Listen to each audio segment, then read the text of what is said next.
शिव विवाह उत्सव वर्णन। श्री महादेव जी कहते हैं, इसके बाद महेश्वर को आया हुआ जानकर गिरिराज हिमालय ने वहां आकर उनकी विधिवत पूजा की और उन्हें स्वयं पूर्व में प्रवेश कराया। साथ ही हिमालय ने ब्रह्मा, विष्णु और इंद्र आदि शेष देवताओं की यथोचित पूजा करके उन्हें भी अपने पूर्व में प्रवेश कराया। इसी प्रकार प्रसन्न चित्त गिरिराज हिमालय मरीचि आदि महर्षियों की भी यथोचित पूजा करके उन्हें अपने पुर में ले गए। रत्नों के आभूषणों से अलंकृत, सोने के दिव्य मुकुट से सुशोभित, दो भुजाओं तथा अत्यंत सुंदर मुख वाले, चंद्रमा से सुशोभित सिर वाले और सैकड़ों सूर्यों की प्रभा के तुल्य प्रतीत होने वाले शांत स्वभाव पार्वती नाथ शिव को देखकर मेनका और उसी तरह गिरिराज हिमालय भी अत्यंत आनंदित हुए। उस अवसर पर जो अन्य देव, गंधर्व तथा किन्नर आए हुए थे, वे एकटक पार्वती नाथ शिव जी को ही देख रहे थे और अन्यत्र कहीं भी दृष्टि नहीं ले जा रहे थे। सभी लोग आपस में ये कहते थे कि जैसे गौरी रूपवती हैं, वैसे ही जगतपति महादेव भी रूप संपन्न हैं। इसके बाद सुंदर लक्षणों से युक्त मुहूर्त आने पर गिरिराज हिमालय ने पार्वती का पूजन करके वैवाहिक विधि से देवादिदेव शिव को प्रदान कर दी और प्रसन्न मन शंभु ने जगत का सृजन, पालन एवं संहार करने वाली उन हिमालय पुत्री पार्वती का पत्नी रूप में पाणी ग्रहण किया। उस समय गिरीन्द्र हिमालय के नगर में ऐसा महान उत्सव संपन्न हुआ जैसा कभी हुआ नहीं था और आगे कहीं होने वाला भी नहीं है।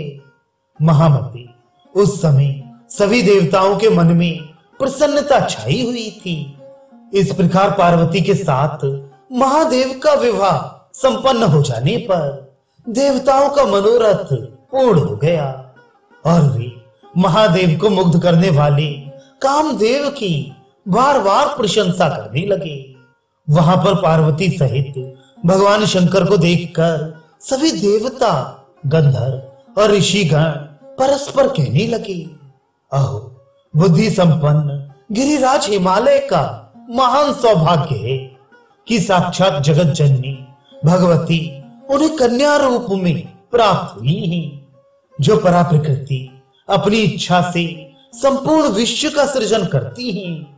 उन्होंने जो हिमालय के घर में लीला पूर्वक कन्या रूप में जन्म लिया है, वे इन गिरिराज हिमालय की अल्प तपस्या का फल नहीं है।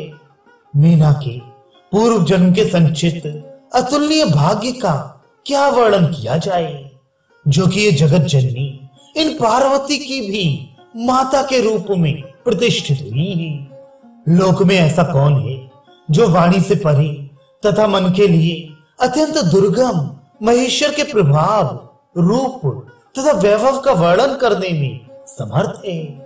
इस प्रकार रूप से संपन्न पार्वती तथा परमेश्वर को देखकर सभी लोग आपस में अन्य प्रकार की बहुत सी बातें कर रहे थे।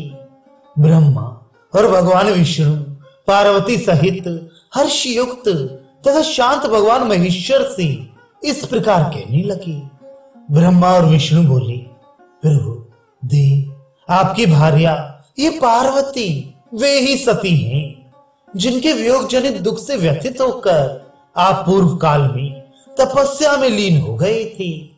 ये वे ही जगत की आदि स्वरूपिणी सनातनी भगवती देवी हैं। श्री महादेव जी कहते हैं, मुनि तदनंतर हिमालय भक्ति पूर्वक शंभु की स्तुति करने लगे।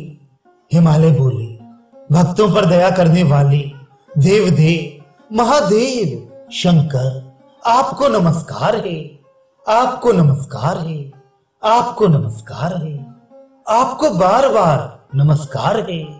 आज मेरा जन्म सफल हो गया और मेरा जीवन सदजीवन बन गया, जो कि मैं अपने नेत्रों से जगत जननी सहित जगन्नाथ शिव को देख रहा हूं। श्री महादेव जी कहते हैं, महामुनि, इस प्रकार पराभक्ति से स्तुति करते हुए गिरिराज हिमालय से भगवान शंकर ने अपनी अमृत रूपी वाणी से उन्हें प्रसन्न करते हुए कहा, गिरीन्द्र महाप्राज्ञ, आप स्वयं मेरे ही अन्य विग्रह के रूप में हैं।